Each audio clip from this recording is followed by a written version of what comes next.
السلام علیکم ورحمۃ اللہ وبرکاتہ۔ بسم اللہ، الحمد للہ، والصلاة والسلام علی رسول اللہ وعلی آلہ وصحبہ ومن والاه۔ ناظرین کرام، ماہ ربیع الاول اسلامی اور ہجری سال کا تیسرا مہینہ ہے۔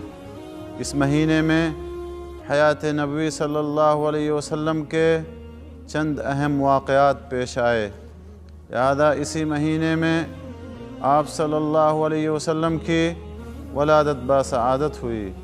اسی مہینے میں آپ صلی اللہ علیہ وسلم نے اپنے محبوب وطن مکہ مکرمہ کو چھوڑ کر مدینہ منورہ کی جانب ہجرت فرمائی۔ اسی مہینے میں آپ صلی اللہ علیہ وسلم کی وفات حسرت آیات کا دردناک واقعہ پیش آیا۔ اب سوال یہ ہے کہ کیا اس مہینے میں یا اس مہینے کی کسی خاص تاریخ اور دن میں جشن عید میلاد النبی منانا جائز ہے؟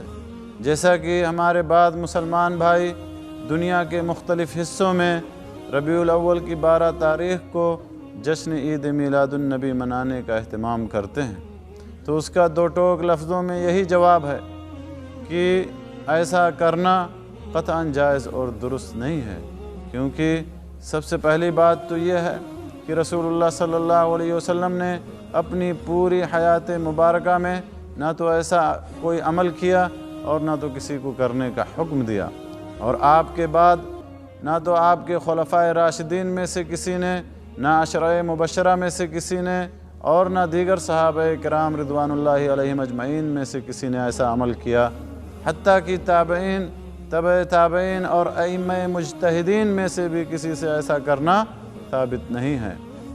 سب سے پہلی بار 4 صدی ہجری کے آخر میں عبیدی فاطمی شیعوں نے مصر کے اندر اس بدعت کو ایجاد کیا، اور نبی صلی اللہ علیہ وسلم کا فرمان ہے من احدث فی امرنا ھذا ما لیس منہ فہو رد، متفق علیہ، کہ جو ہمارے دین میں کوئی ایسی نئی بات ایجاد کرے جو اس میں سے نہیں تو وہ مردود اور ناقابل قبول ہے۔ دوسری جگہ آپ نے فرمایا ولا تطرونی کما اطرت النصارى عیسی ابن مریم الی آخر الحدیث، رواہ البخاری، کہ تم میری مدح اور ستائش میں اس قدر غلو اور مبالغہ نہ کرو جیسا کہ عیسائیوں نے عیسیٰ علیہ السلام کے بارے میں کیا۔ میں اللہ کا بندہ اور اس کا رسول ہوں، لہذا تم مجھے اللہ کا بندہ اور اس کا رسول کہو۔ دوسری بات یہ ہے کہ رسول اللہ صلی اللہ علیہ وسلم کی ولادت باسعادت کی تاریخ کے بارے میں اہل علم کا اختلاف ہے، اور اس سلسلے میں ہمیں کم و بیش 7 یا 8 اقوال ملتے ہیں۔ بعض محققین کے نزدیک تو 8 اور 9 ربیع الاول کی تاریخ صحیح ہے، جبکہ مشہور قول کے مطابق 12 ربیع الاول ہے۔ اب اگر ولادت کی تاریخ میں عید منانا جائز ہوتا یا عید منانا ثابت ہوتا تو پھر تاریخ میں اس قدر اختلاف کیوں پایا جاتا، جبکہ رسول اللہ صلی اللہ علیہ وسلم کی وفات کے بارے میں تمام اہل علم کا اتفاق ہے کہ وہ 12 ربیع الاول ہے۔ تو کیا کوئی مسلمان یہ سوچ سکتا ہے کہ وہ آپ کی وفات کے دن خوشی اور مسرت کا اہتمام کرے؟ ہرگز نہیں، کوئی مسلمان ایسا نہیں سوچ سکتا۔ تیسری بات یہ ہے کہ رسول اللہ صلی اللہ علیہ وسلم یوم الاثنین یعنی سوموار کے دن روزہ رکھتے تھے۔ جب آپ سے پوچھا گیا کہ آپ اس دن روزہ کیوں رکھتے ہیں تو آپ نے فرمایا کہ میری اس دن ولادت ہوئی۔ اگر آپ کی ولادت کے دن یا تاریخ میں عید منانا جائز ہوتا تو رسول اللہ صلی اللہ علیہ وسلم روزہ کیوں رکھتے؟ کیونکہ عید کے دن روزہ رکھنا حرام ہے۔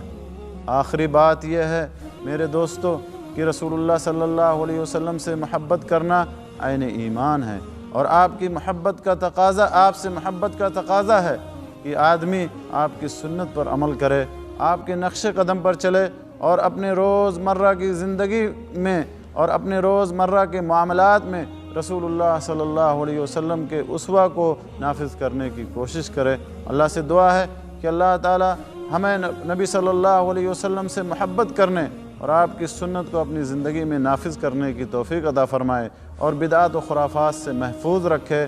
آمین۔ تقبل یا رب العالمین۔